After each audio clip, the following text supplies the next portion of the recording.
Oke. Bismillahirrahmanirrahim. Assalamualaikum warahmatullahi wabarakatuh. Waalaikumsalam warahmatullahi wabarakatuh.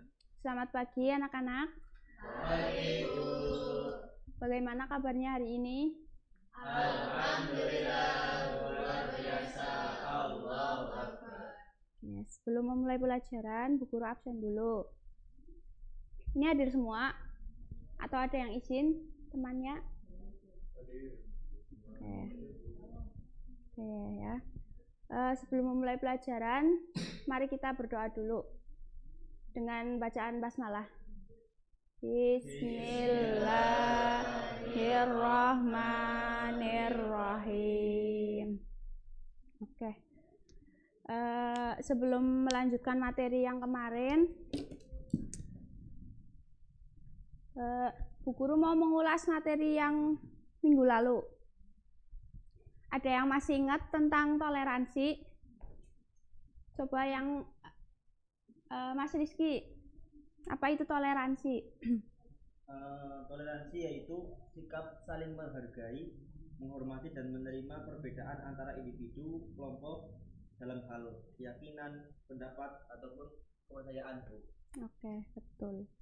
Jadi toleransi itu sikap menerima ya, menghargai dan menghormati antar perbedaan, baik agama, suku, budaya, dan bangsa.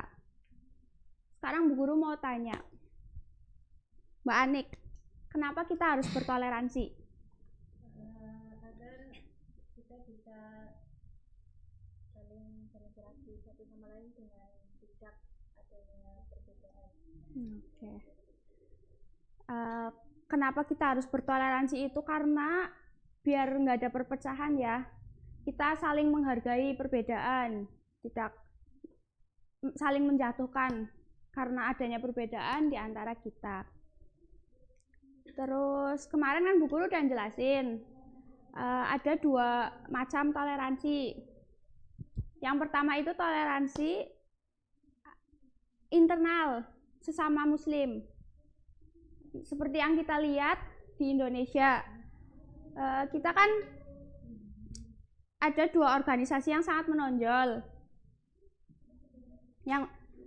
yang sama-sama berlatar belakang Islam, yaitu Muhammadiyah dan NU. Cara bertoleransi terhadap organisasi tersebut bagaimana? Kita sebagai sesama muslim ya tidak saling membedakan satu sama lain. Mungkin kita menganggap, kalau kita menganggap Muhammadiyah sebagai organisasi yang paling benar mazhabnya atau paling benar ajarannya, ya tidak boleh. Begitu juga NU, nggak boleh menganggap dirinya selalu, ini loh aku yang paling benar, kalian salah gitu. Karena yang membedakan itu mazhabnya ya, tapi kita itu sama-sama berlatar belakang Islam. Terus pada hari ini Bu Guru akan melanjutkan materi, yaitu tentang tujuan dan fungsi toleransi. Indonesia itu kan negara yang plural ya. Plural itu berbagai macam keragaman. Nah, tetapi pluralisme itu tidak menjadikan kita untuk saling menjatuhkan, untuk saling menjelek-jelekan satu sama lain. Tidak. Oleh karena itu, sikap toleransi itu sangat penting ya. Dengan bertoleransi juga kita akan paham ajaran-ajaran agama kita. Terus tujuan bertoleransi itu kan agar tercipta hidup rukun dan damai. Ya, terus kemudian fungsi toleransi. Di sini ada yang udah pernah belajar fungsi toleransi itu apa aja? Belum ya? Oke. Yang pertama, menghindari perpecahan. Sudah Bu Guru jelaskan berulang kali. Toleransi itu akan menghindarkan perpecahan. Kalau kita tidak bertoleransi, maka kita akan saling menjelekan, kita tidak akan ada rasa menghargai satu sama lain. Akhirnya terjadi perpecahan di antara kita. Terus yang kedua, mempererat hubungan antar umat beragama. Dengan adanya toleransi, kita kan berarti menghargai adanya keragaman agama lain ya. Kayak misal kita tidak menjelekkan agama non-muslim karena mungkin mereka sesat atau bagaimana gitu. Cukup saling mengingatkan saja. Jangan saling menjelek-jelekan. Terus yang ketiga itu adalah meningkatkan ketakwaan. Semakin kita bertakwa, semakin kita paham pentingnya bertoleransi. Karena pada agama-agama itu pasti saling mengajarkan tentang rasa kasih sayang. Tidak ada agama yang mengajarkan tentang pertikaian. Dan yang terakhir, dengan adanya toleransi itu menjadi faktor pemersatu antar individu dan ataupun golongan yang lain. Begitu. Coba tadi Bu Guru menjelaskan fungsi 4 toleransi. Apa aja? Yang pertama,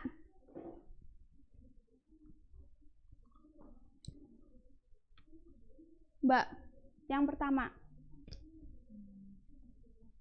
Yang pertama menghindari perpecahan. Ya. Yang kedua Mbak Anik. Mempererat hubungan antar umat beragama. Yang ketiga Mbak yang di belakang. Yang keempat,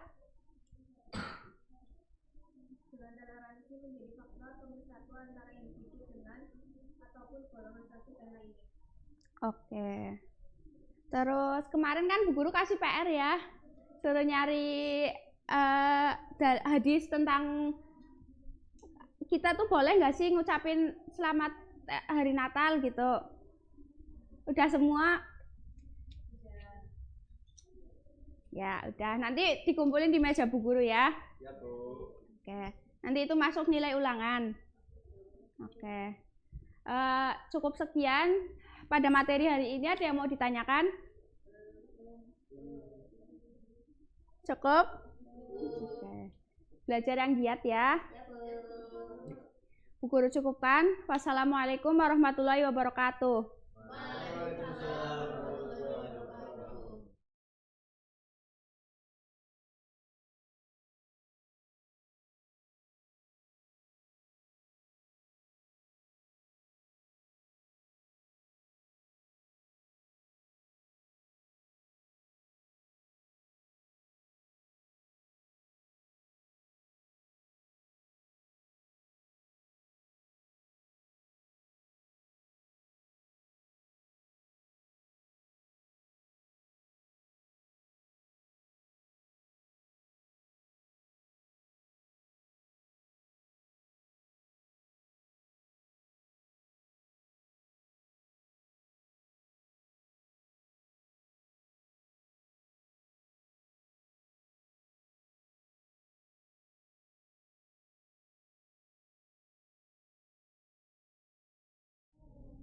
Assalamualaikum warahmatullahi wabarakatuh.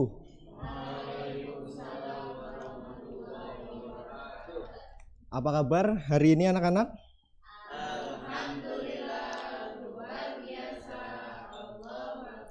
Alangkah baiknya sebelum pembelajaran pada pagi hari ini dimulai, mari kita membaca doa bersama-sama supaya Allah Subhanahu wa taala memberkahi kita. Berdoa mulai. Bismillahirrahmanirrahim. Raditu billahi rabba bil islami dina wa bi Muhammadin nabiyya wa rasulah. Rabbi zidni ilma warzuqni fahma. Amin. Ya, apa kabar anak-anak? Alhamdulillah, luar biasa. Ya, apakah hari ini hadir semua? Ya, alhamdulillah hadir semua ya. Oh iya, Bapak kan kemarin sudah membuat peraturan. Jadi di dalam pembelajaran Bapak dilarang terlambat dan dilarang mengobrol sendiri, kemudian dilarang makan di kelas. Dan kemarin Bapak melihat Dika terlambat dan mengobrol sendiri ya saat pelajaran. Bapak harap kedepannya Dika bisa lebih disiplin dan tidak mengobrol sendiri ya ketika pembelajaran.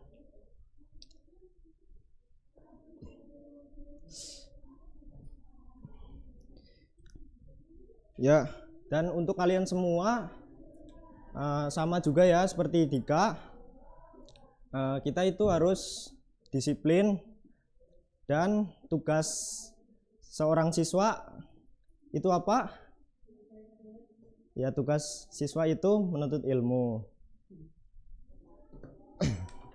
Baik, anak-anak, hari ini kita akan belajar mengenai Quran Surat At-Tin. Jadi Surat At-Tin itu terdiri dari 95. Jadi Surat At-Tin itu merupakan surat yang ke-95. Dan Surat At-Tin itu terdiri dari 8 ayat. Surat At-Tin mengingatkan kita bahwa Allah Subhanahu wa taala telah menciptakan kita dengan sangat baik, dan kita itu harus selalu bersyukur dan berusaha berbuat baik di dalam hidup kita. Ya, sekarang Bapak akan bacakan surat At-Tin dan kita baca bersama-sama ya.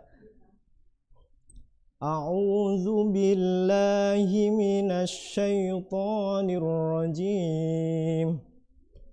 Bismillahirrahmanirrahim.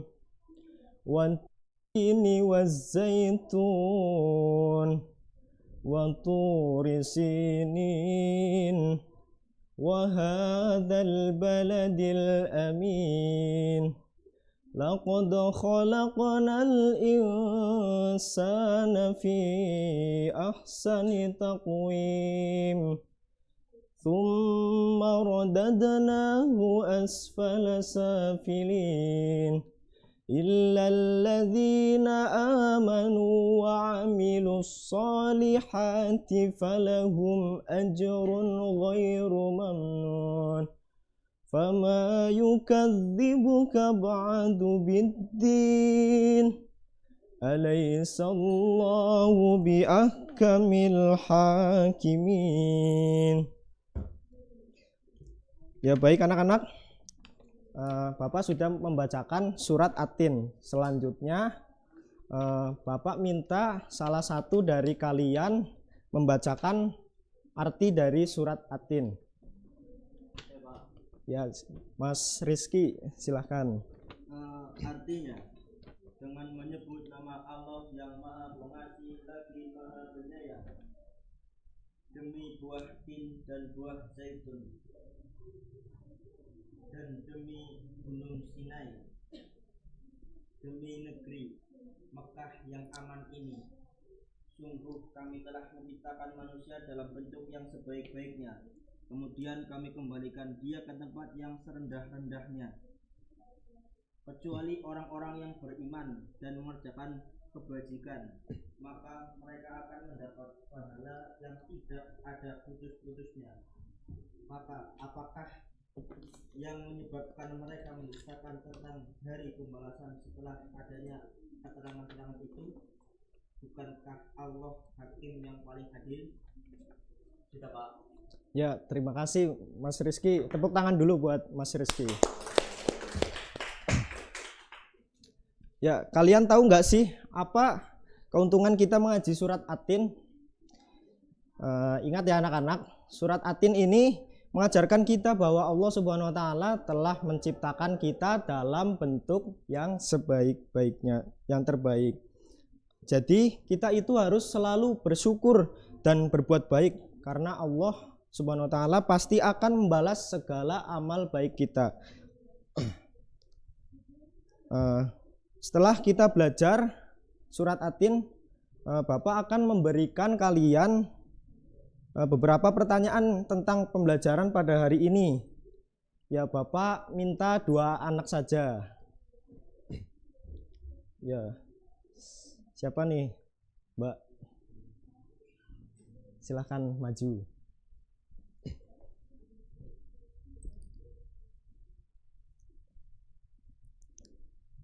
Ya, surat At-Tin itu terdiri dari berapa ayat?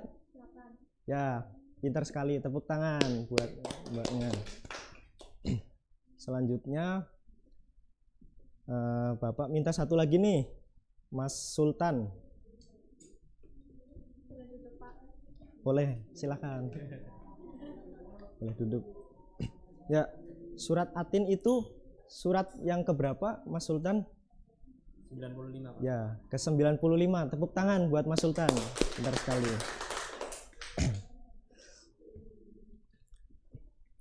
Ya, baik anak-anak. Semoga apa yang kita pelajari pada hari ini bisa kita pahami dan kita amalkan. Jadi ingat selalu ya, surat At-Tin mengajarkan kita bahwasanya Allah Subhanahu wa taala itu telah menciptakan kita dengan sebaik-baiknya, dan bagaimana amal soleh itu akan selalu dihitung. Jadi kita itu harus selalu berbuat baik dan semangat. Wabillahi taufik walhidayah. Wassalamualaikum warahmatullahi wabarakatuh.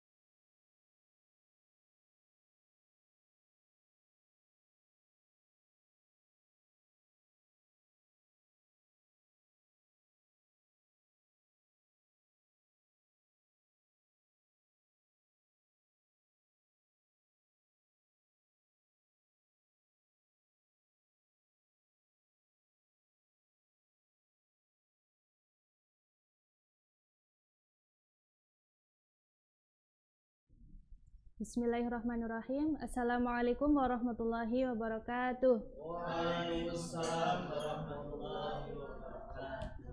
Selamat pagi anak-anak. Pagi, Bu. Bagaimana kabarnya hari ini? Alhamdulillah, luar biasa. Allah Akbar. Alhamdulillah. Sebelum kita melaksanakan pembelajaran hari ini, langkah lebih baiknya kita berdoa terlebih dahulu agar diberi kelancaran dalam pembelajaran hari ini. Berdoa mulai. Bismillahirrahmanirrahim.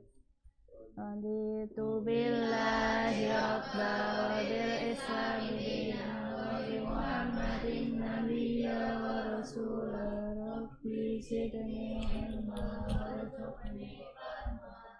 Amin. Mari semangat. Oke. Di pertemuan kali ini kita akan melanjutkan materi yang kemarin. Jadi kemarin kita bahas apa? Ada surat Al-Anbiya dan surat Al-A'raf yang menjelaskan bagaimana penciptaan alam semesta ini.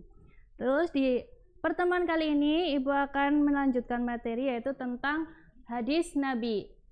Silakan dibuka halaman 85. Hadis Nabi yang paling terkenal yang artinya itu kewajiban bagi seorang muslim untuk menuntut ilmu. Bagaimana bunyi hadisnya ya? Salah satu coba bunyikan. Ibu. Ya. Bagaimana? Bismillahirrahmanirrahim. Talabul ilmi fardhatun ala kulli muslimin wa muslimatin, Bu. Ya, betul. Jadi hadis itu udah sangat terkenal ya.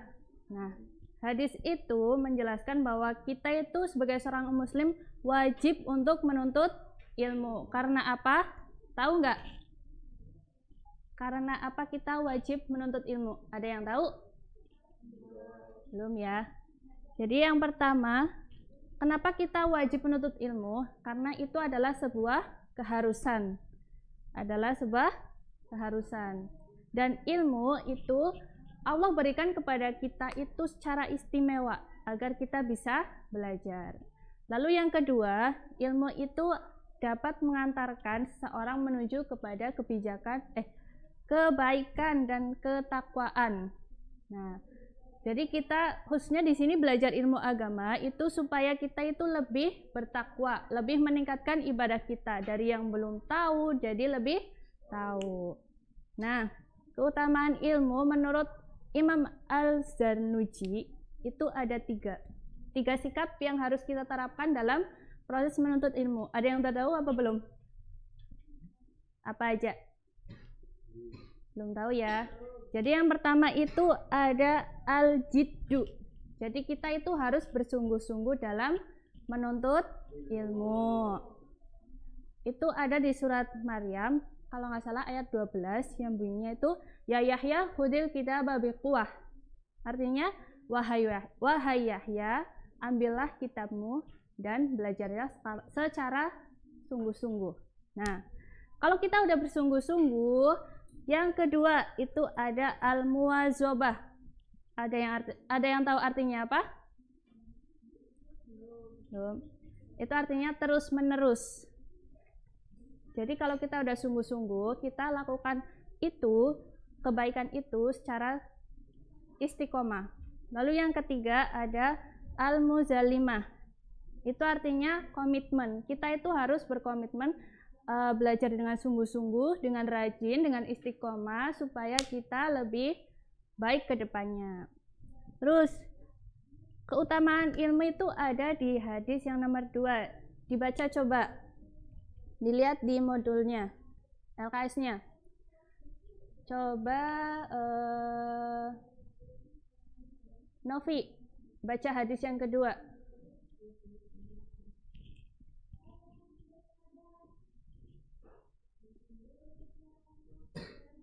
Man salaka tariqan yaltamisu fihi ilman sahalallahu lahu tariqan ilal jannah. Jadi keutamaan ilmu itu kita bisa dipermudah jalannya menuju ke surganya Allah.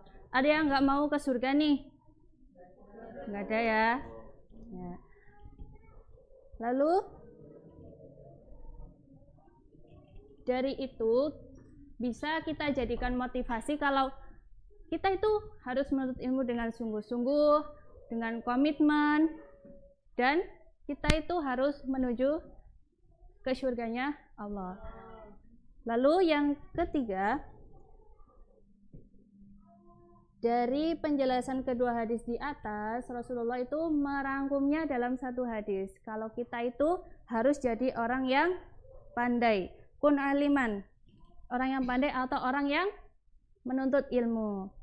Yang kedua, kita harus menjadi orang yang mendengarkan hal-hal baik ya khususnya. Kalau kita mendengarkan kalimat-kalimat yang tidak baik, kita ambil sisi positifnya saja.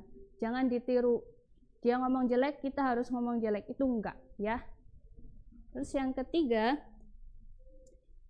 kita harus jadi seorang yang senang atau cinta kepada ilmu. Kalau kita sudah senang, maka kita itu akan terus mempelajarinya sampai bisa. Ya Bang, enggak? Kalian suka matematika nih, terus belum bisa di pelajaran ini. Pasti kalian, aku harus bisa, gitu enggak? Ya. Lalu yang terakhir, dan janganlah kamu menjadi orang yang kelima. Ada yang tahu enggak orang yang kelima itu apa? Bodoh. Bodoh dalam hal ini tuh enggak mau belajar, nggak mau menuntut ilmu, nggak suka sama ilmu. Nah itu jangan ditiru ya. Jadi jangan jadi orang yang bodoh. Terus dari penjelasan tadi ada yang ditanyakan? Belum. Saya sekarang ibu mau nanya nih isi hadis ketiga tadi. Coba salah satu. Ya, apa aja?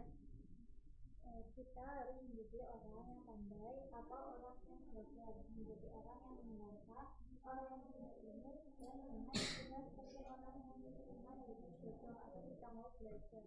Ya, jadi itu ya, kita harus menjadi orang yang pandai dengan cinta ilmu dan terus belajar. Oke, untuk pertemuan selanjutnya, Ibu mau kalian mengerjakan LKS yang halaman 90 ya, nanti dikumpulkan di meja Ibu di pertemuan selanjutnya. Saya Ibu akhiri, terima kasih. Wassalamualaikum warahmatullahi wabarakatuh.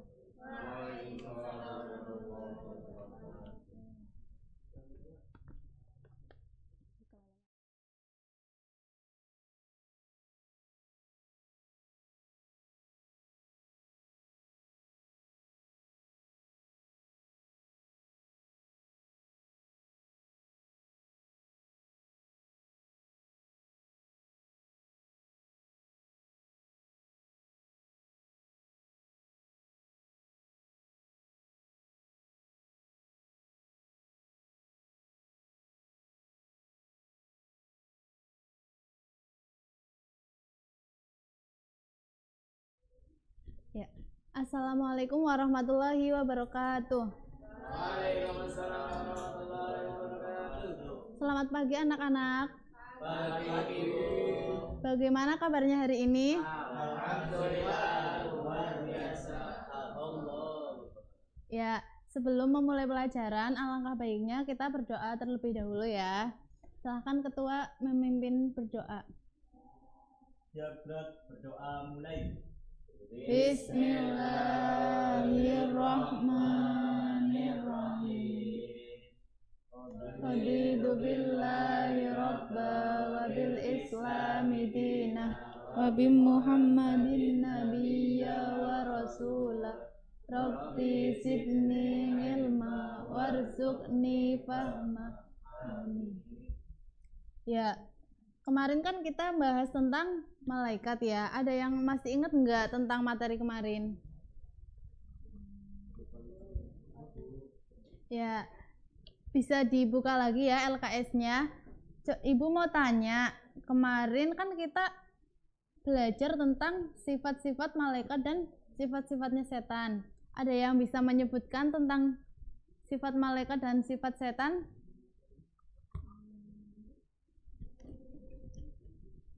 Coba Mbak Novia, coba sebutkan sifat malaikat satu aja. Iya, bebas. Kan sifatnya malaikat kan sama.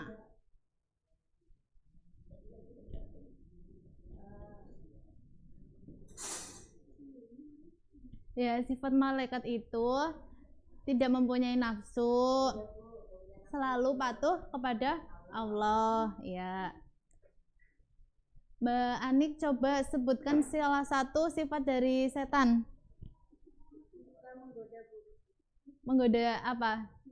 Menggoda kita ke jalan yang buruk. Ya, betul sekali. Ya, jadi setiap malaikat kan mempunyai tugasnya masing-masing ya. Malaikat Jibril menyampaikan wahyu, Mikail membagi rizki.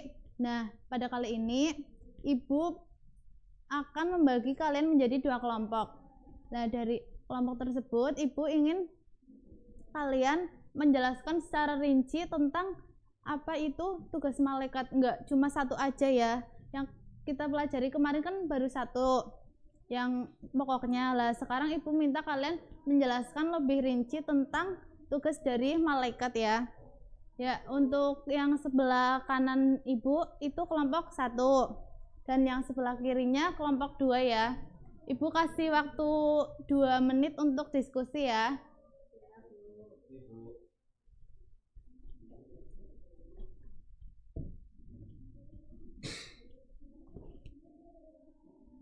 Oh iya, nanti salah satu dari kelompok kalian maju ke depan untuk menjelaskan hasil diskusinya ya.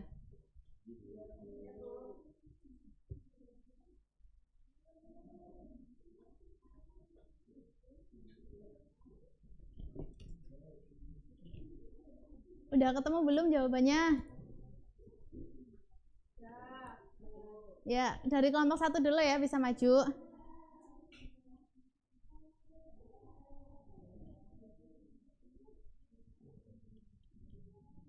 Iya, langsung maju.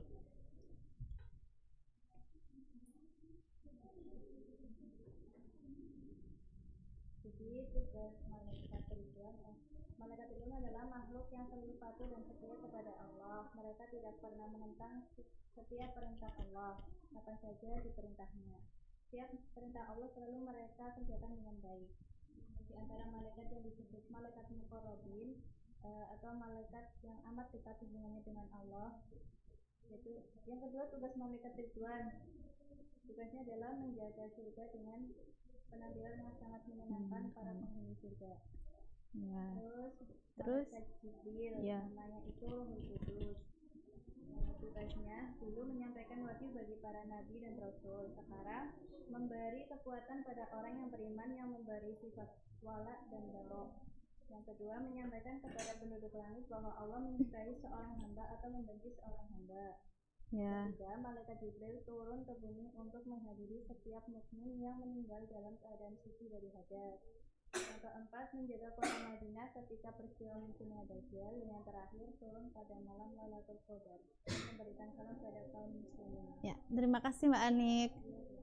Ya, jadi tugas malaikat itu nggak cuma satu ya. Misalkan kayak malaikat Jibril, tugasnya itu menyampaikan wahyu. Tapi setelah menyampaikan wahyu itu, malaikat Jibril juga bertugas untuk turun pada malam Lailatul Qadar atau menyaksikan kematian pada orang yang suci dari hadas dan najis. Ya, kelompok 2 bisa maju untuk menjelaskan. Ya, selanjutnya malaikat munkar. Malaikat munkar bertugas menanyai manusia di alam kubur. Jadi waktunya itu dimulai pertanyaan, yaitu ketika proses penguburan sudah selesai dan 40 langkah orang terakhir dari tempat kuburnya. Bagi yang bisa menjawab akan diberikan keluasan dan diterangkan kuburnya sampai hari kebangkitan. Bagi yang tidak bisa menjawab akan mendapat siksa sampai hari kebangkitan. Dari dulu sampai sekarang malaikat munkar dan nakir terus menanyai manusia di alam kubur, tidak ada henti-hentinya. Kemudian malaikat Israfil bertugas meniup sangkakala atau trompet di hari kiamat kelak. Ia akan meniup sangkakala sebanyak 2 kali. Kemudian tiupan pertama sangkakala akan menyebabkan terjadinya hari kiamat dan hancurnya seluruh alam semesta yang mematikan semua makhluk hidup. Kemudian tiupan kedua menjadi tanda dibangkitkannya kembali semua makhluk Allah Subhanahu wa taala untuk menerima hisab atau perhitungan dari semua amalannya ketika di sini. Ya, terima kasih ya. Ya, jadi tugas malaikat itu gak cuma satu ya. Jadi kita juga wajib untuk beriman kepada malaikat, dan juga hikmah kita beriman kepada malaikat itu kita dapat memperkuat iman kita kepada Allah Subhanahu wa taala. Terus kita juga dapat berhati-hati dalam melakukan segala kegiatan di kehidupan sehari-hari kita. Ya, mungkin cukup seperti itu ya dari Ibu. Kurang lebihnya mohon maaf. Wassalamualaikum warahmatullahi wabarakatuh.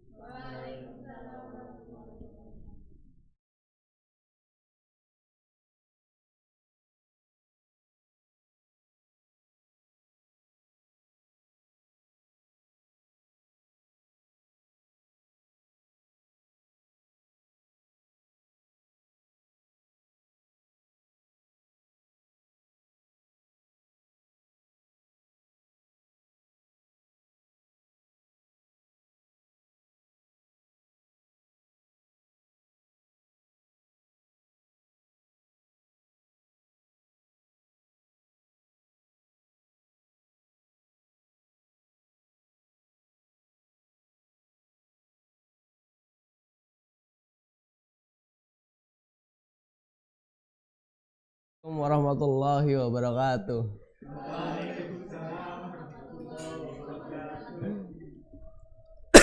Selamat pagi anak-anak.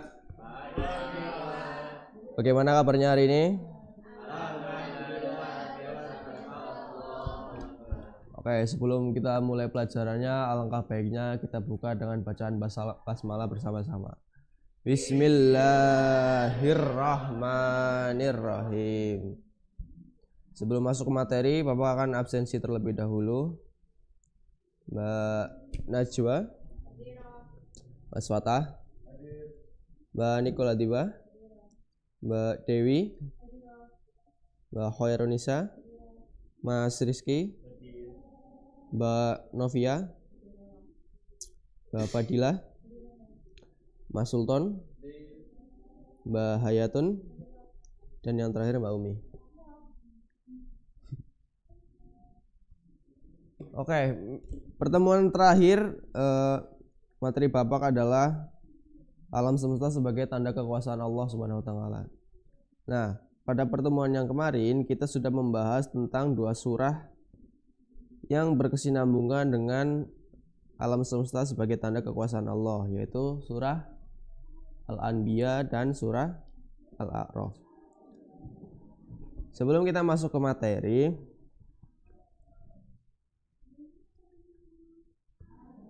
silakan anak-anak membaca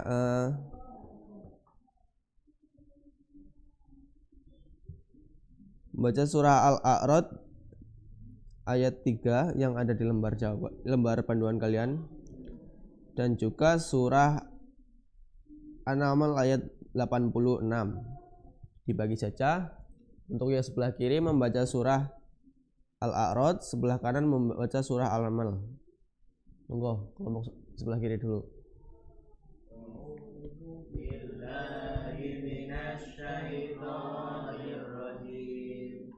Bismillahirrahmanirrahim.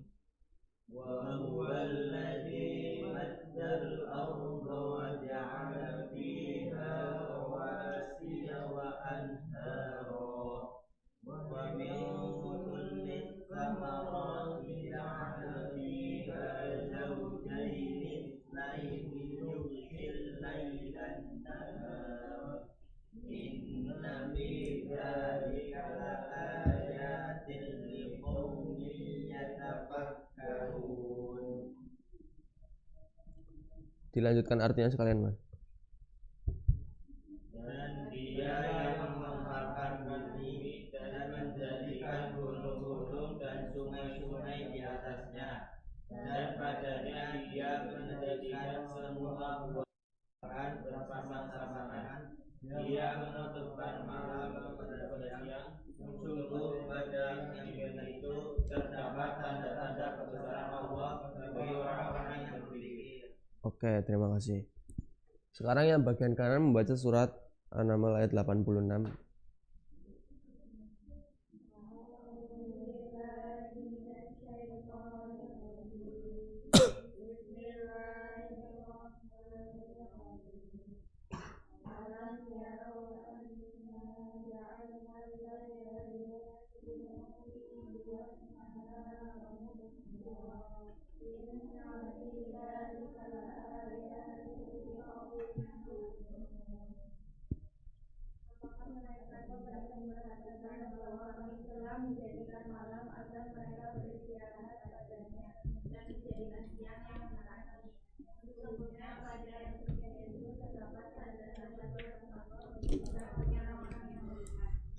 Baik, terima kasih.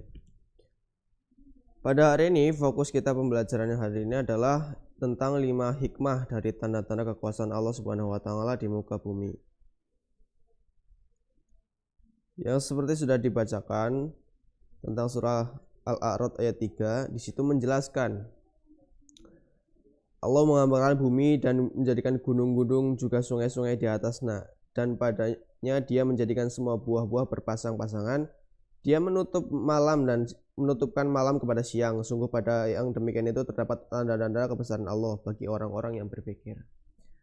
Nah, seperti yang Bapak jelaskan kemarin tentang bagaimana kenapa kok kaum kafir Quraisy tidak mau beriman dengan Allah. Nah, ini bisa jawab dalam Quran surat Al-A'raf, yaitu bagi orang-orang yang berpikir. Jika memang kita berpikir dan hidup di dalam alam semesta yang diciptakan oleh Allah, maka otomatis kita akan meyakini bahwasanya Allah semualah yang membuat semua ini. Nah, sedangkan pola pikir seperti ini tidak ada di dalam otak-otak kafir Quraisy ini. Mereka hidup di dunia yang diciptakan oleh Allah dengan fasilitas lengkapnya, tapi mereka tidak mau beriman kepada penciptanya. Nah, di sini kan ada 5 poin yang ingin Bapak sampaikan. Yang pertama,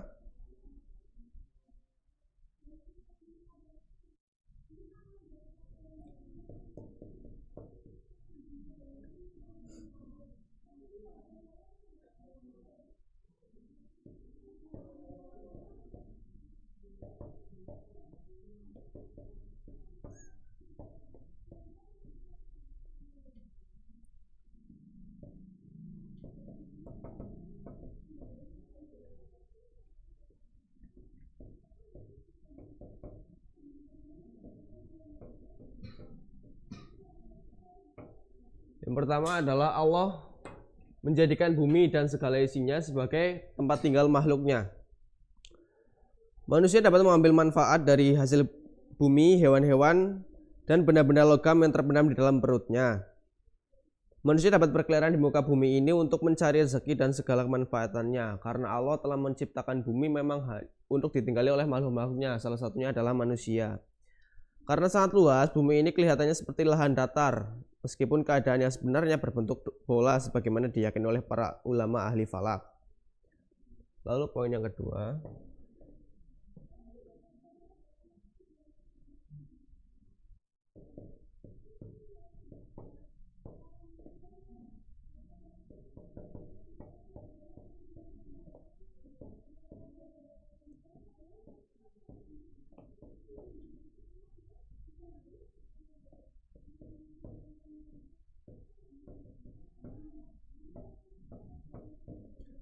adalah bumi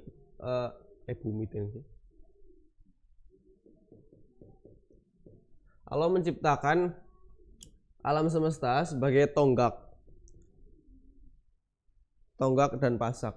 Coba teman-teman ada yang tahu tonggak nggak?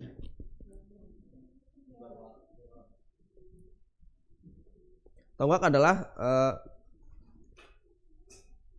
bisa dibilang pondasi. Jadi penciptaan alam semesta sebagai pondasi atas untuk hidup dan keberlangsungan seluruh makhluk Allah. Lalu poin yang ketiga adalah Allah telah menciptakan sungai-sungai di bumi untuk kepentingan manusia dan binatang-binatang.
Assalamualaikum warahmatullahi wabarakatuh.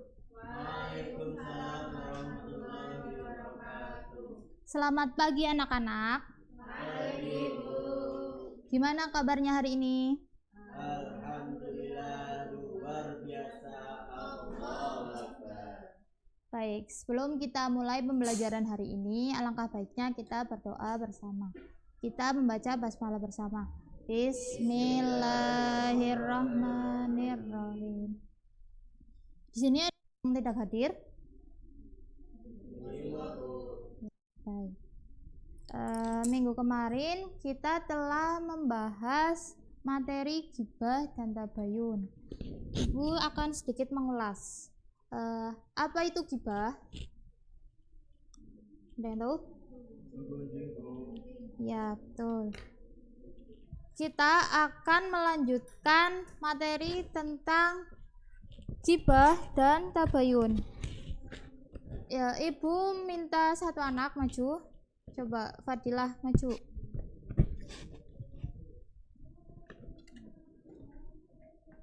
Coba bacakan. Ghibah itu apa? Ghibah adalah menggunjing, membicarakan orang lain berupa kejelekan dan kekurangan orang lain. Iya, benar. Jadi ghibah ialah membicarakan orang lain, membicarakan keburukan dan aib orang lain di belakang.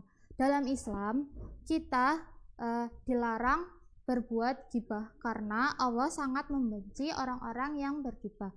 Dalam surat Al-Hujurat ayat 12 sudah dijelaskan bahwa Allah sangat membenci orang-orang yang berghibah. Diibaratkan seperti memakan daging saudaranya yang sudah mati. Pasti kalian akan merasa jijik dengan daging mayat yang sudah bangkai, kemudian kita memakannya. Lalu apa sih penyebab ghibah? sini yang pertama, membicarakan keburukan orang lain. Membicarakan keburukan orang lain dengan niat merendahkan orang lain. Ibu mau tanya, apa contoh dari merendahkan orang lain? Coba, Mas Rizky. Mungkin membandingkan antara orang itu dengan orang lainnya tuh, sebentar lebih jelek nilainya atau lebih jelek wajahnya, semisal begitu Bu. Ya. Ya, jadi misalnya kita menjelekkan orang lain seperti kok nilai aku bagus, kok nilai kamu jelek, pasti kamu jarang belajar. Tuh. Itu adalah merendahkan orang lain dengan niat meninggikan derajat diri sendiri. Lalu yang kedua ada sikap iri terhadap keberhasilan orang lain. Sikap iri terhadap keberhasilan orang lain ini contohnya seperti tetangga kita membeli kulkas, lalu kita merasa iri dengan keberhasilan tetangga kita dengan membeli kulkas. Pasti dia membeli kulkas dengan hasil mencuri uang. Itu adalah contoh dari sikap iri terhadap keberhasilan orang lain. Jadi kita tidak boleh seperti itu ya anak-anak. Yang ketiga ada sikap egois yang cenderung merendahkan orang lain. Yang keempat, amarah yang tidak terkendali. Yang kelima, bercanda yang menimbulkan perpecahan. Jadi bercanda yang berlebihan juga bisa menyakiti hati orang lain, seperti kok kamu jelek sih, kamu pasti jarang skincarean. Itu bercanda, tapi bercandanya sangat-sangat tidak lucu. Kemudian cara menghindari ghibah. Coba Mas Rizky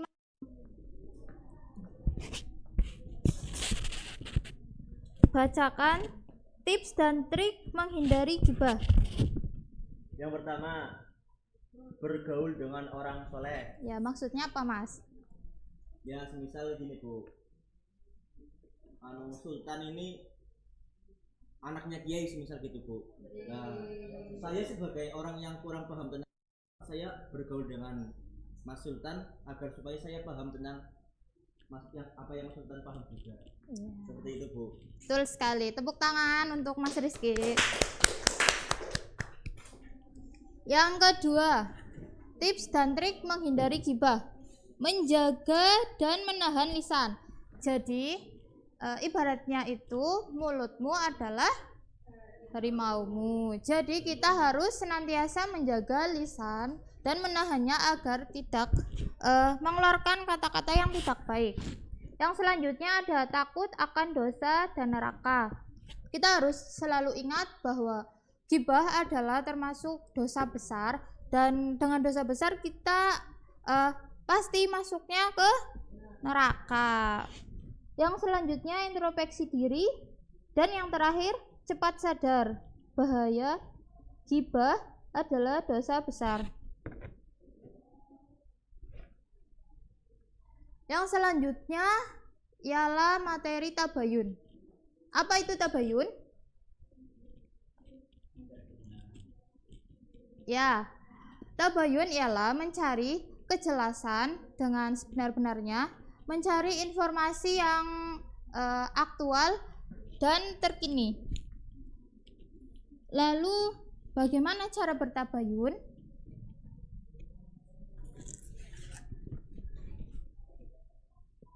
Langkah melaksanakan tabayun. Yang pertama, menerima informasi dengan kritis. Kita harus senantiasa memilih dan memilah informasi mana yang harus kita ambil. Yang kedua, mengidentifikasi sumber informasi. Ya, mungkin cukup sekian yang dapat Ibu sampaikan. Kurang lebihnya mohon maaf. Kita akhiri dengan membaca alhamdulillah bersama. Alhamdulillahirabbil alamin. Wassalamualaikum warahmatullahi wabarakatuh.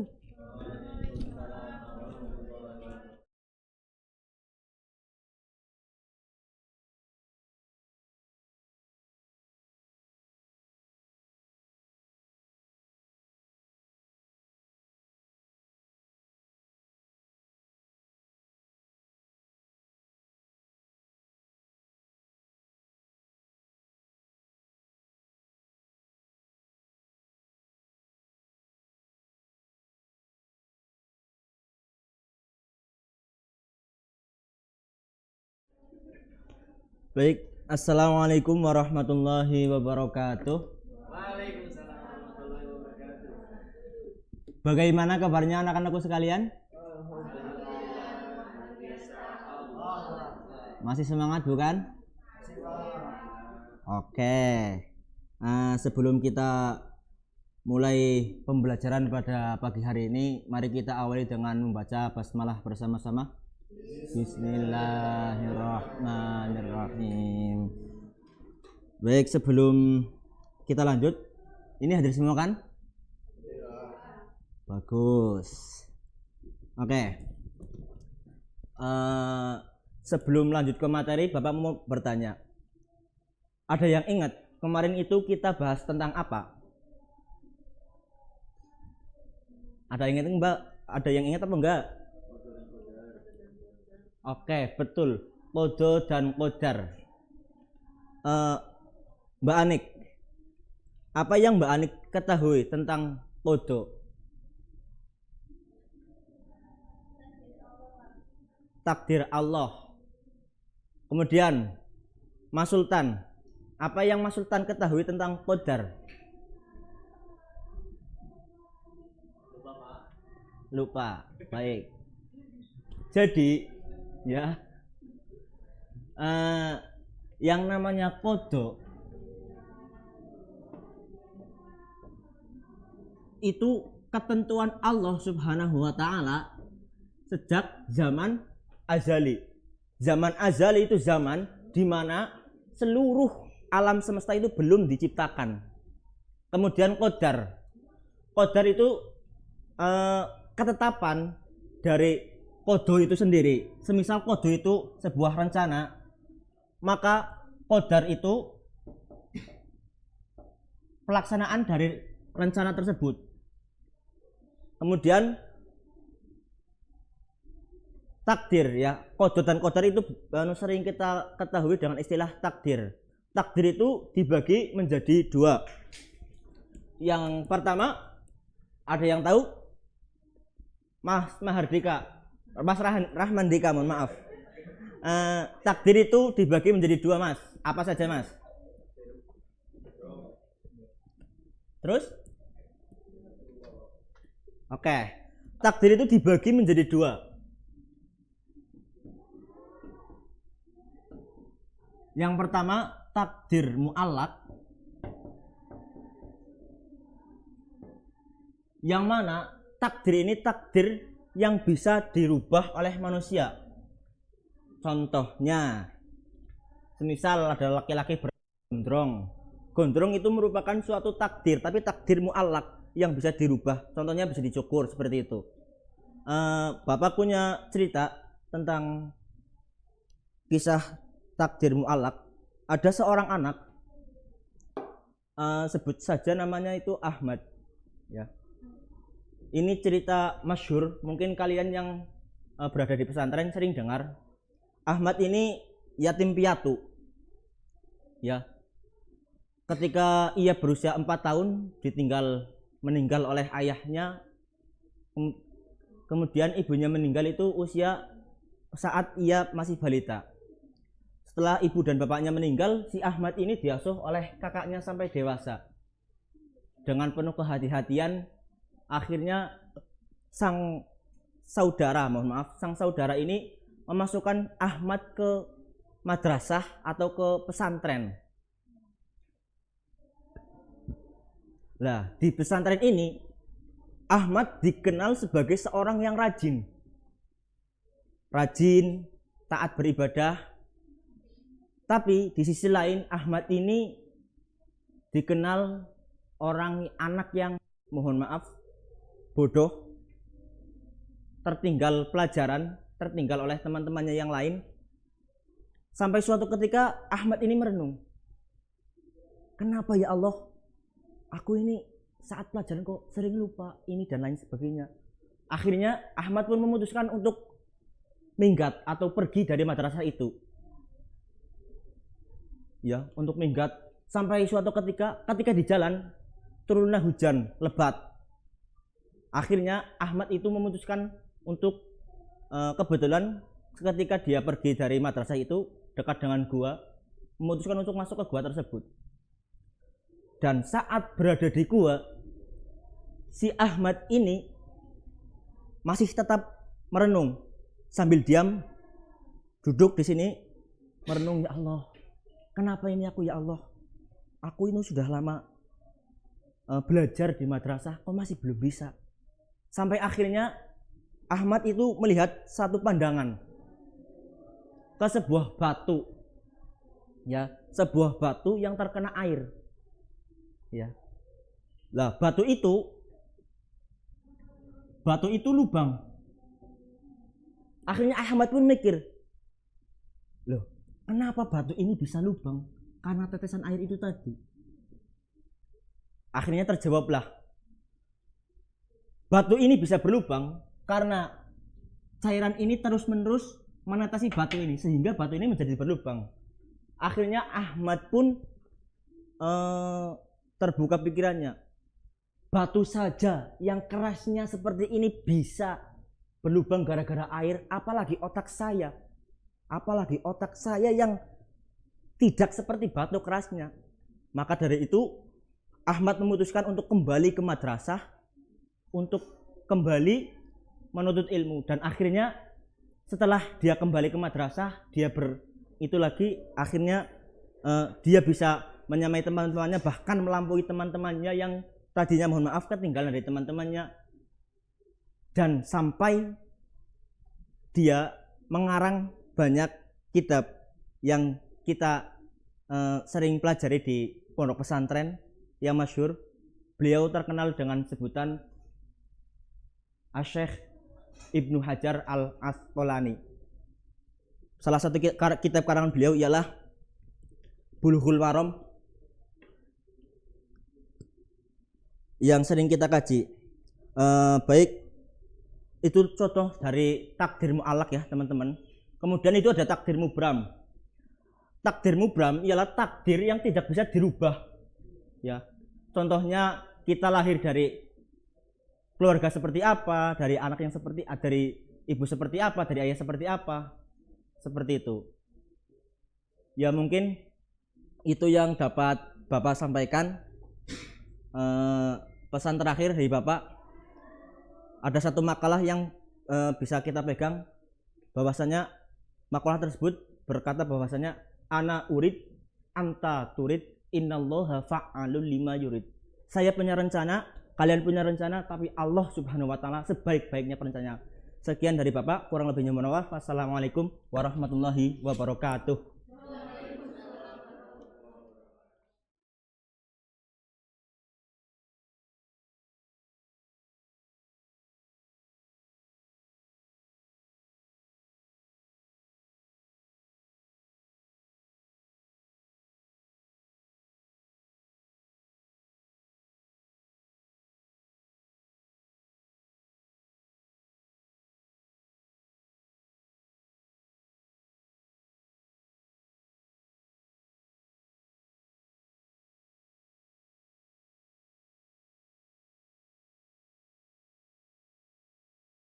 Warahmatullahi wabarakatuh.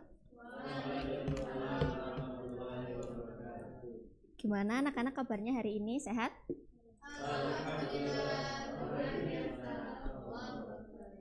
Sebelum kita memulai pelajaran hari ini, alangkah baiknya kita berdoa dulu bersama-sama supaya pembelajaran pada hari ini bisa mendapatkan berkah dan ilmunya bisa bermanfaat dengan membaca bismillah bersama-sama. Bismillahirrahmanirrahim. Ya, jadi hari ini Ibu akan menjelaskan kembali tentang jujur dan amanah. Minggu lalu kita sudah mempelajari dan berdiskusi tentang jujur dan amanah, di mana jujur sendiri itu kesesuaian sikap antara perkataan dan perbuatan yang dimana perbuatan itu sesuai dengan apa yang dia katakan. Jadi mengapa kita harus jujur? Siapa yang ingat minggu kemarin Ibu menerangkan tentang alasan kenapa kita harus jujur?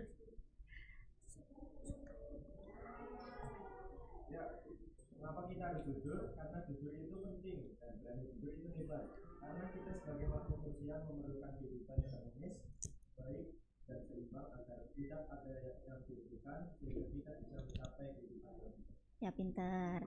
Terus siapa yang kemarin minggu kemarin masih ingat apa itu amanah? Siapa yang tahu?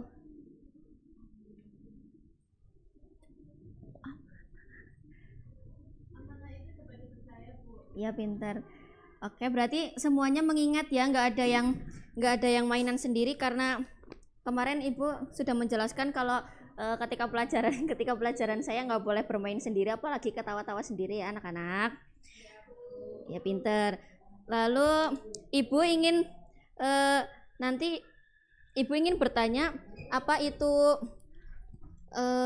jujur dan amanah secara luas kepada kalian semua. Jadi nanti Ibu minta kalian maju ya, anak dua. Coba Mbak Dewi maju, Mbak Dewi. Sini nak. Dewi, terus satunya Mas Rizky, coba maju Mas Rizky. Tuh apa nih, Bu? Ya sini maju, sini.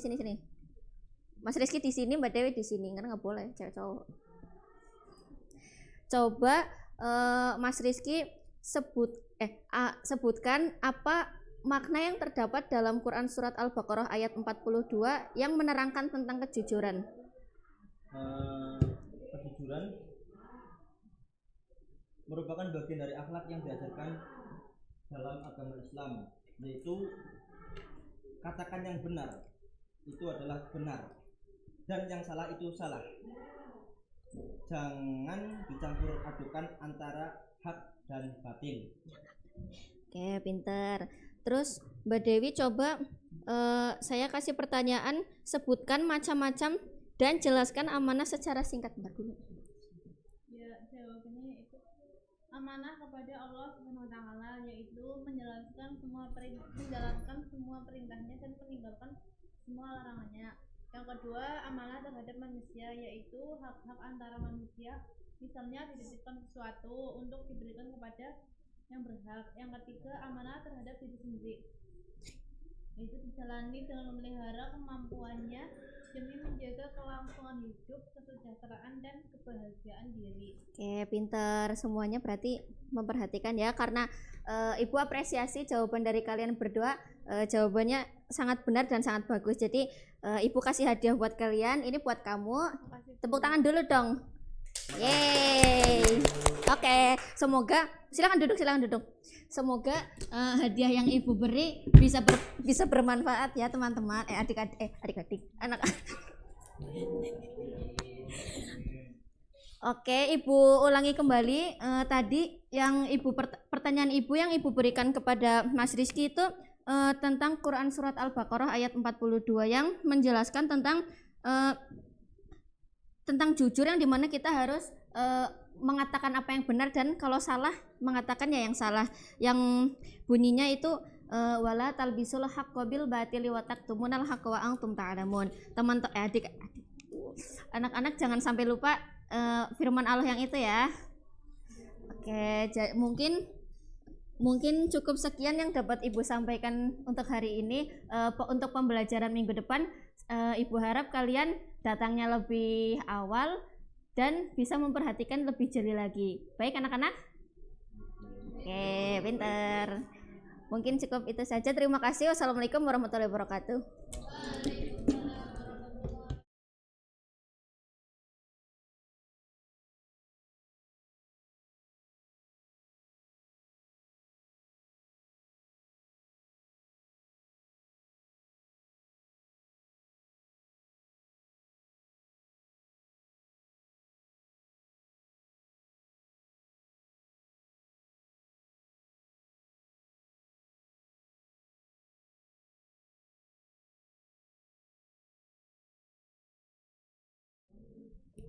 Bismillahirrahmanirrahim. Assalamualaikum warahmatullahi wabarakatuh. Waalaikumsalam warahmatullahi wabarakatuh.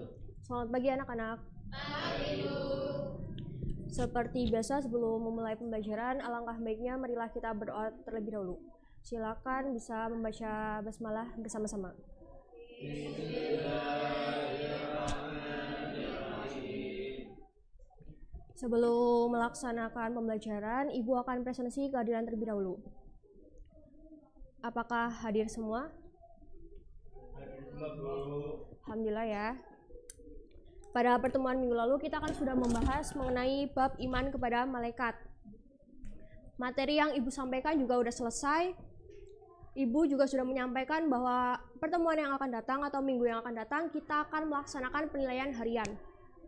Nah, sebelum masuk untuk penilaian harian, Ibu akan mengulas sedikit materi minggu lalu tentang bab iman kepada malaikat. Nah, iman kepada malaikat adalah salah satu rukun iman yang penting untuk diyakini oleh umat Islam. Iman kepada malaikat termasuk rukun iman yang kedua. Beriman kepada malaikat berarti meyakini dengan sepenuh hati bahwa malaikat memang ada dan merupakan makhluk yang diciptakan oleh Allah dari nur ilahi. Para malaikat juga memiliki sifat mulia seperti tidak pernah membangkang, selalu taat dan patuh kepada perintah Allah, tidak memiliki hawa nafsu, dan selalu beribadah kepada Allah. Kemudian ada tugas-tugas para malaikat. Yang pertama ada malaikat Jibril, bertugas untuk menyampaikan wahyu. Yang kedua ada malaikat Mikail, bertugas untuk menyalurkan rezeki dari Allah. Yang ketiga ada malaikat Israfil yang bertugas untuk meniup sangkakala. Yang keempat ada malaikat Israil yang bertugas untuk mencabut nyawa manusia. Yang kelima ada malaikat Munkar yang bertugas untuk menanyai manusia ketika mereka berada di alam kubur. Yang selanjutnya itu ada malaikat Nakir. Malaikat Nakir bertugas untuk menanyai manusia ketika berada di alam kubur. Selanjutnya yang ketujuh ada malaikat Atid. Malaikat Atid bertugas untuk mencatat amal buruk manusia. Kemudian yang kedelapan ada malaikat Raqib. Malaikat Raqib bertugas untuk mencatat amal baik manusia. Selanjutnya yaitu yang ke-9 ada malaikat Malik. Malaikat Malik bertugas untuk menjaga pintu neraka. Yang ke-10 ada malaikat Ridwan, bertugas untuk menjaga pintu surga. Nah, dengan meyakini keberadaan malaikat menjadikan kita semakin dekat kepada Allah dan menyadari bahwa seluruh alam semesta berada dalam pengawasan dan perlindungan dari Allah. Mungkin cukup sekian ulasan materi minggu lalu. Langsung Ibu bagikan soal penilaian harian yang terdiri dari 10 pilihan ganda. Langsung saja Ibu bagi.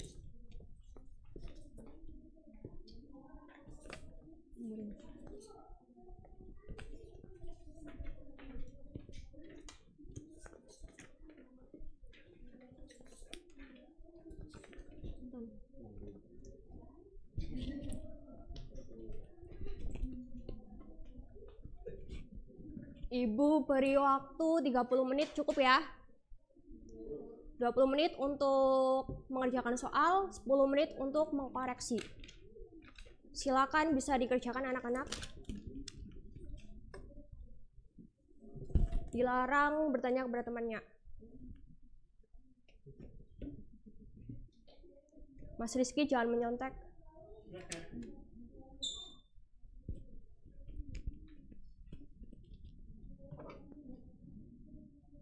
Sudah?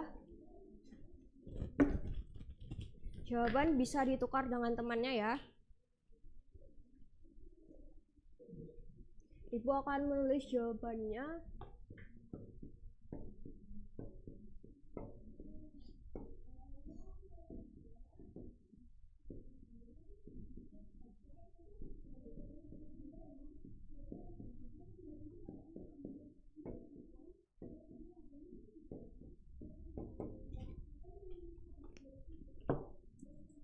Sudah dikoreksi semua? Langsung Ibu masukkan nilainya ya. Nanti cara penilaiannya betul dikalikan 10. Misal salah 2, berarti betulnya 8. 8 dikali 10 sama dengan 80. Bisa dipahami? Ya. Langsung Ibu panggil Najwa. Fatah.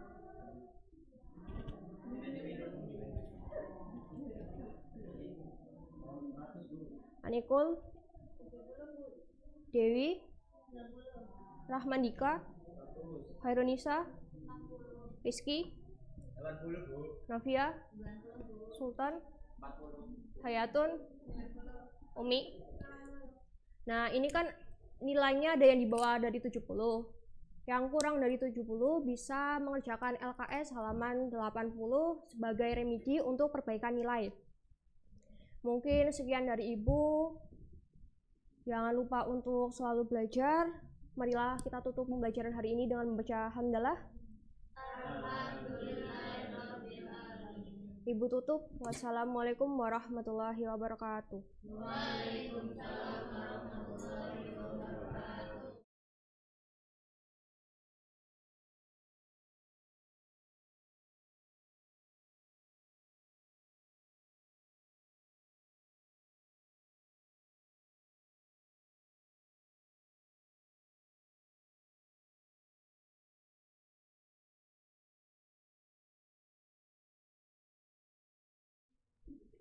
Assalamualaikum warahmatullahi wabarakatuh. Waalaikumsalam warahmatullahi wabarakatuh. Apa kabar hari ini anak-anak?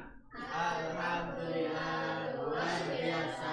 Allahu Akbar. Kurang semangat nih, coba tepuk semangat. Semangat. Semangat. Oke. Sebelum kita memulai pembelajaran pada hari ini, alangkah baiknya untuk berdoa terlebih dahulu. Berdoa, mulai. Bismillahirrahmanirrahim. Raditu billahi rabba wa bil islami dina wa bi muhammadin nabiyya wa rasulah. Bisidni ilma warzuqni fahma. Amin. Oke, coba anak-anak lihat di sekeliling kalian, kanan kiri atau di lacinya ada sampah atau tidak. Kalau ada, ya dibuang ya. Karena alangkah baiknya sebelum belajar itu dipastikan kondisi kelas bersih. Selain bersih kelasnya juga bersih hatinya. Ya, bagus.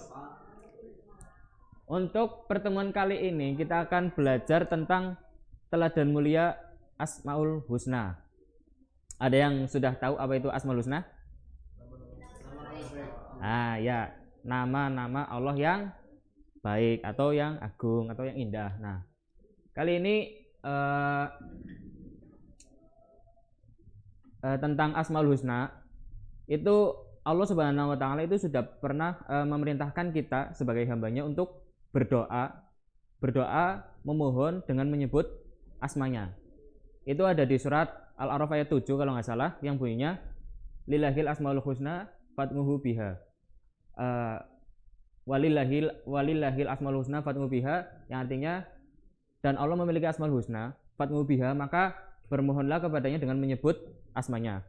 Wadarul ladina yulhiduna fi asma'i, yang artinya tinggalkanlah orang-orang yang menyalahartikan nama-namanya. Sayuzawna makanu ya'malun, dan mereka kelak akan mendapatkan balasan terhadap apa yang telah mereka kerjakan. Nah, Allah sendiri sudah memerintahkan kita untuk berdoa dengan menyebut Asmaul Husna. Maka dari itu kita akan belajar mengenai tentang Asmaul Husna. Nah, yang pertama ada Asmaul Husna Al-Malik. Asmaul Husna Al-Malik, yang artinya apa? Asmaul Husna Al-Malik artinya Al-Malik artinya Maharaja.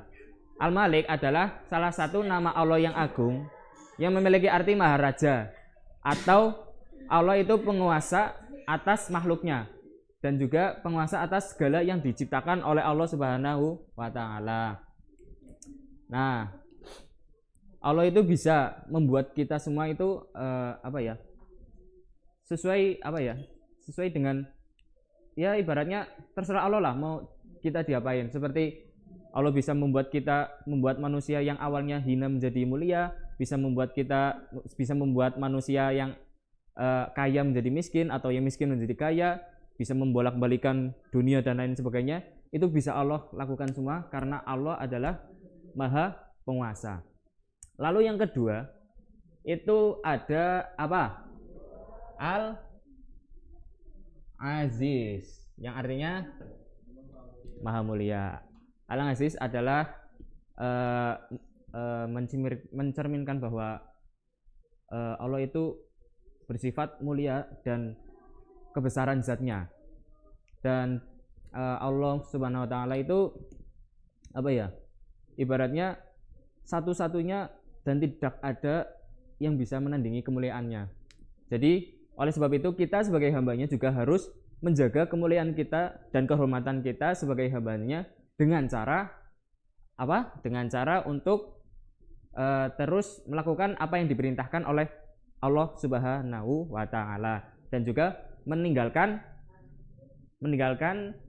ya sesuatu yang membuat kita berdosa lah ditinggalkan atau larangannya ditinggal. Lalu yang ketiga ada Al-Quddus, ya pintar. Al-Quddus artinya apa? Al-Quddus artinya Allah adalah Maha Suci. Maksudnya suci dari apa?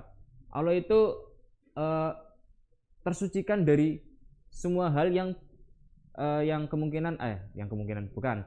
Allah itu tersucikan dari hal yang menyerupainya. Jadi Allah itu tidak mungkin ada makhluk yang bisa menyerupainya.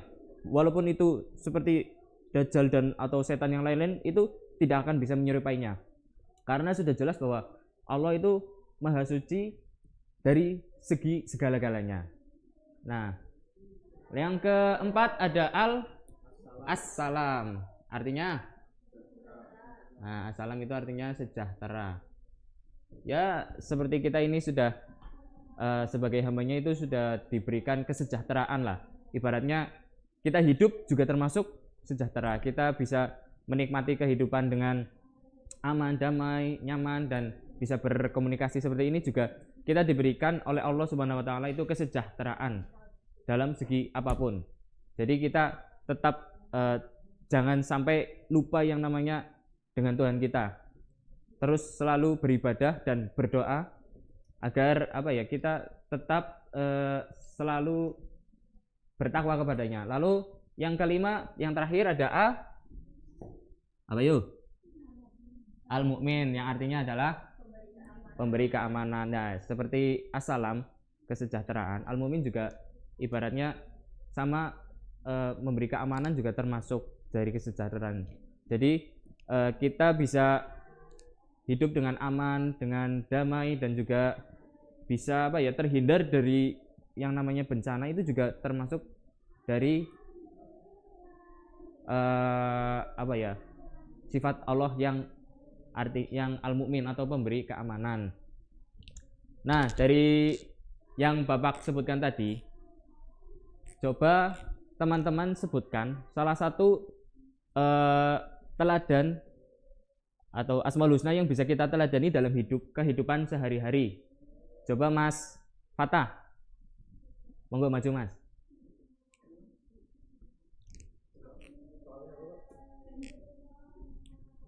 Teladan, ya. Ya, yang contoh Al-Malik coba.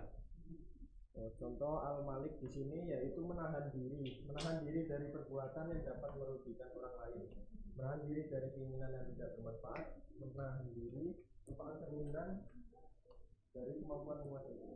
Oke, terima kasih. Ya, karena waktu sudah hampir siang ya, jadi Bapak akhiri terlebih dahulu. Semoga kita selalu sehat sampai di pertemuan besok. Wassalamualaikum warahmatullahi wabarakatuh.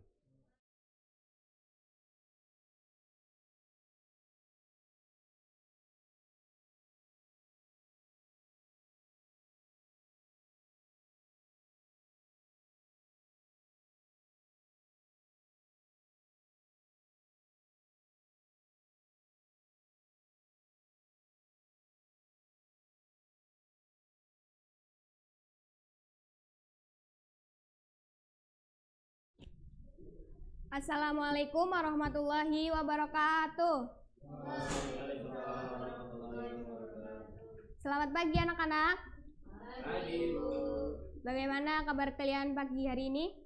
Alhamdulillah. Baik, sebelum kita memulai pembelajaran pada pagi hari ini, alangkah baiknya kita berdoa terlebih dahulu agar pelajaran yang kita terima pada pagi hari ini dapat memberikan manfaat pada kita semua. Berdoa dengan membaca basmalah bersama-sama. Bismillahirrahmanirrahim. Baik, hari ini apakah ada yang tidak masuk atau hadir semua? Oke. Baik, ada yang masih ingat materi kemarin yang Ibu jelaskan? Itu materi apa? Ada yang masih ingat? Ya, bersyukur. Jadi bersyukur itu merupakan rasa terima kasih kita kepada Allah Subhanahu wa taala dengan cara dalam bentuk lisan maupun dalam bentuk perbuatan. Nah, pada pagi hari ini Ibu akan melanjutkan materi, yaitu materinya mengenai dalil nakli tentang perintah bersyukur. Dalil nakli, ada yang tahu dalil nakli itu apa? Dalil nakli? Belum ya? Jadi dalil nakli itu dalil-dalil yang bersumber dari Al-Quran, hadis, ijma maupun qiyas. Nah, dalil nakli tentang perintah bersyukur ini terdapat dalam Quran surah Al-Ankabut ayat 17. Nah, coba yang sebelah sini bisa membaca ayatnya dan yang sebelah sini membaca artinya. Ya, bisa dimulai.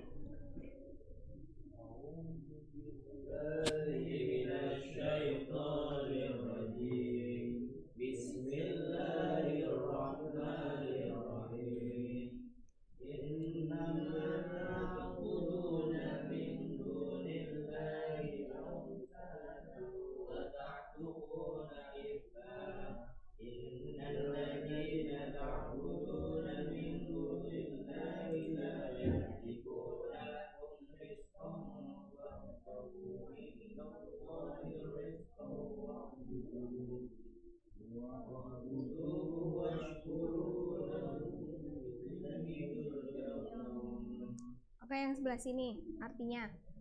Sesungguhnya apa yang kamu sembah selain Allah itu adalah berhala, dan kamu membuat dusta. Sesungguhnya yang kamu sembah selain Allah itu tidak mampu memberikan rezeki kepadanya. Maka mintalah rezeki itu di sisi Allah dan sembahlah Dia dan bersyukurlah kepadanya. Hanya kepadanya lah kamu akan kembali. Oke, jadi Quran surat Al-Ankabut ayat 17 ini merupakan dalil nakli tentang perintah bersyukur. Nah, Quran surat Al-Ankabut ayat 17 ini menjelaskan bahwa sesungguhnya apa yang kita sembah selain Allah itu termasuk berhala-berhala. Namun mereka mencela dan mencekam bahwasanya mereka mengatakan berhala-berhala tersebut merupakan sekutu-sekutu dari Allah Subhanahu wa taala. Mereka menganggap bahwa berhala-berhala tersebut juga dapat mendatangkan manfaat serta dapat mendatangkan rezeki bagi mereka. Kemudian Nabi Ibrahim mencela dan mencekam pertanyaan tersebut. Nabi Ibrahim mengatakan bahwa berhala-berhala tersebut tidak dapat mendatangkan manfaat apalagi mendatangkan rezeki bagi mereka. Rezeki itu merupakan wewenang mutlak yang hanya diberikan oleh Allah Subhanahu wa taala. Oleh karena itu, kita sebagai manusia dianjurkan untuk senantiasa bersyukur hanya kepada Allah Subhanahu wa taala.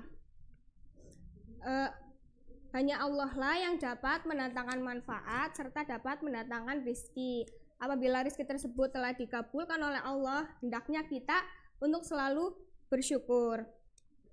Kita sebagai manusia dianjurkan untuk mencari keridhaan dengan cara mendekatkan diri hanya kepada Allah Subhanahu wa taala.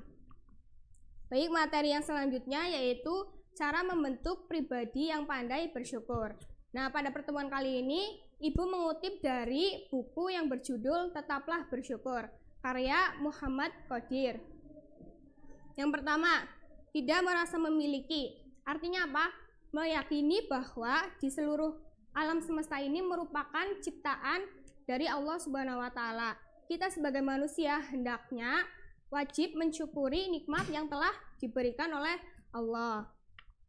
Yang kedua, senantiasa memuji Allah dengan cara mengingatnya dimanapun dan kapanpun.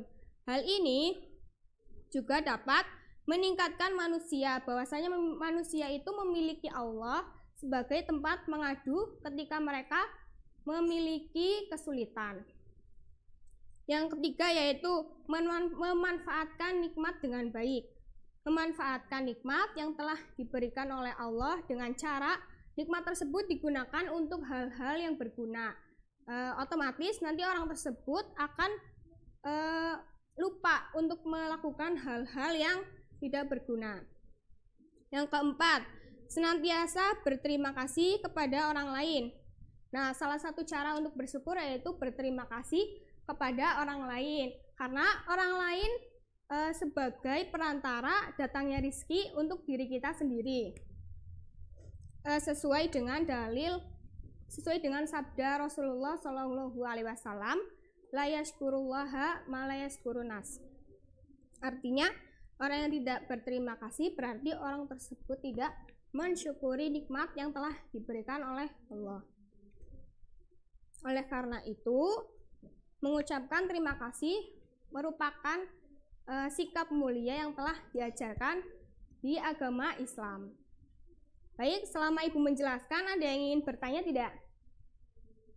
Ada yang ingin bertanya? Oke, Ibu akan melanjutkan materinya yaitu cara bersyukur yang salah. Yang pertama, bersyukur kepada selain Allah. Allah Subhanahu wa Ta'ala yang telah menciptakan kita, menghidupkan kita. Dari Allah SWT kita hendaknya berterima kasih atas apa yang telah diberikan. Dan telah kita ketahui pula, bersyukur itu merupakan ibadah yang harusnya kita persembahkan hanya kepada Allah Subhanahu wa Ta'ala. Oke, kalau tidak ada yang ingin bertanya, Ibu yang bertanya kepada kalian. Cara membentuk pribadi yang pandai bersyukur. Ada yang tahu apa? Coba angkat tangan. Ya, apa? Mbak Nono. Cara membentuk pribadi yang pandai bersyukur ada 4. Yang pertama, ya, tidak merasa memiliki. Yang kedua, senantiasa memuji Allah Subhanahu wa Ta'ala. Yang ketiga, memanfaatkan nikmat dengan baik. Yang keempat, senantiasa berterima kasih. Oke. Jawaban dari Manono sekaligus menutup pembelajaran kita pada pagi hari ini. Minggu depan kalian membuat peta konsep tentang materi yang kita telah pelajari pada pagi hari ini. Kita tutup dengan bacaan hamdalah dan kafaratul majlis bersama-sama. Alhamdulillah.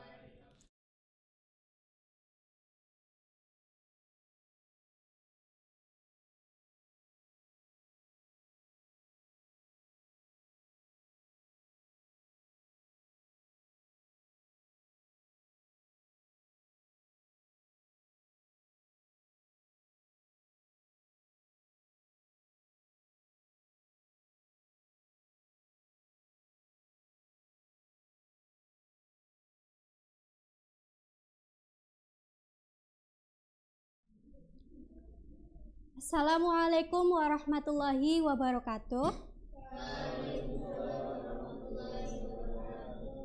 Bagaimana kabarnya anak-anak? Alhamdulillah, luar biasa. Allahu Akbar. Sebelum memulai pembelajaran, alangkah baiknya kita berdoa terlebih dahulu dengan bacaan basmalah bersama-sama. Yuk. Bismillahirrahmanirrahim. Anak-anak berangkat semua? Berangkat. Alhamdulillah. Baik. Di sini Ibu akan menjelaskan materi mengenai meyakini nabi dan juga rasul. Nah, di sini Ibu sebelum memulai pembelajaran, Ibu akan bertanya pada anak-anak. Siapa yang mau menjawab, menyebutkan pengertian dari iman? Yuk Mbak Anik. Iman secara bahasa berarti pengakuan atau arti besar yang menampilkan sifat menerima dan tunduk. Dan secara istilah, iman berarti membenarkan dengan hati, mengungkapkan dengan lisan, dan membuktikan dengan perbuatan. Ya, good. Jadi iman merupakan keyakinan dalam hati, kemudian diucapkan dalam lisan, dan kemudian dilakukan dalam tindakan. Nah, iman kepada nabi dan rasul itu artinya kita yakin bahwa mereka yaitu nabi dan juga rasul itu merupakan utusan Allah, yaitu diutus untuk menyampaikan wahyu dan ajarannya kepada umatnya. Nah, rukun iman kepada nabi dan rasul itu merupakan rukun iman yang keberapa ya anak-anak? Ya betul, rukun iman kepada nabi dan rasul itu merupakan rukun iman yang keempat. Nah, selanjutnya yaitu pengertian nabi dan rasul. Nabi dan rasul itu memiliki pengertian yang berbeda. Ada yang bisa menyebutkan tidak pengertian dari nabi dan rasul? Ya, silakan. Perbedaan nabi dan rasul. Nabi menerima wahyu dari Allah untuk dirinya sendiri, sedangkan rasul menerima wahyu dari Allah untuk disampaikan kepada umatnya. Ya, betul sekali. Jadi nabi dan rasul itu memiliki pengertian yang berbeda. Nabi itu seorang laki-laki yang diutus oleh Allah untuk dirinya sendiri, sedangkan seorang rasul itu diutus oleh Allah untuk dirinya sendiri dan kepada umatnya. Jumlah nabi dan rasul yang wajib kita ketahui itu ada 25. Nah, selanjutnya yaitu tugas nabi dan rasul. Ibu akan membagi menjadi 2 kelompok, di mana ini kelompok 1, ini kelompok 2. Untuk kelompok 1 membaca ayat Al-Qur'annya, kemudian kelompok ini membaca artinya. Yuk. Bismillahirrahmanirrahim. Bismillahirrahmanirrahim. Ya ayyuhan nabiyyu inna arsalnaka syahidaw wa mubasysyiran wa nadhira wa da'iyan ilallahi bi'idnihi wa sirajaw munira. Ya, silakan untuk kelompok ini untuk membacakan artinya. Bahaya.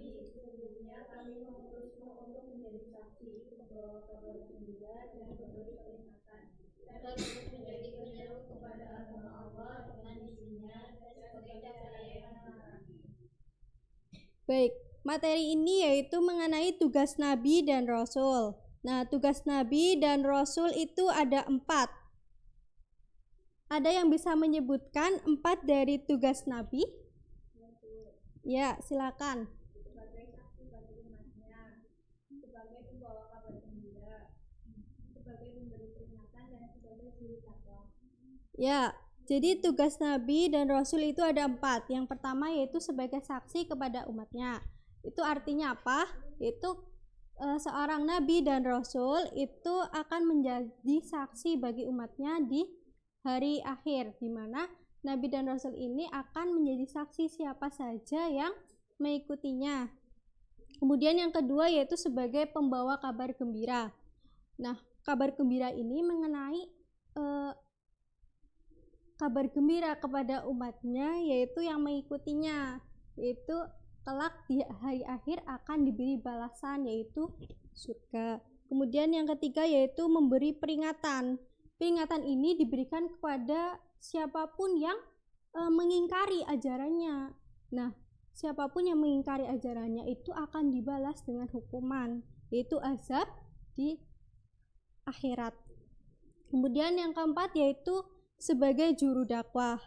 Maksudnya yaitu para nabi dan rasul itu bertugas untuk mengajak kepada umatnya, yaitu untuk menyembah kepada Allah dan membimbing mereka agar beribadah kepada Allah. Kemudian selanjutnya yaitu mukjizat dari nabi dan rasul. Mukjizat merupakan peristiwa luar biasa yang terjadi pada nabi dan rasul. Bertujuan untuk apa? Yaitu bertujuan untuk melambahkan siapapun atau lawan yang menentang kepada kenabian.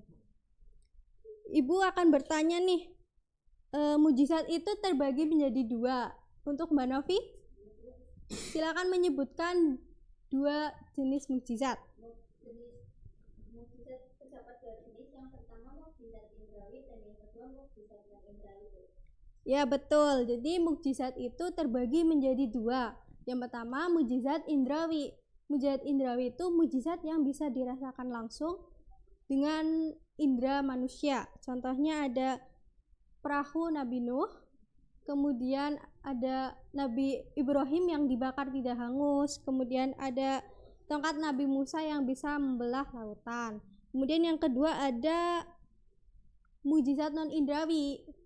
Nah, mukjizat non indrawi ini mukjizat yang dimiliki oleh Nabi Muhammad, yaitu berupa Al-Quran. Nah, mungkin cukup sekian materi yang bisa Ibu sampaikan. Wallahul muwaffiq ila aqwamit thoriq. Wassalamualaikum warahmatullahi wabarakatuh. Waalaikumsalam warahmatullahi wabarakatuh.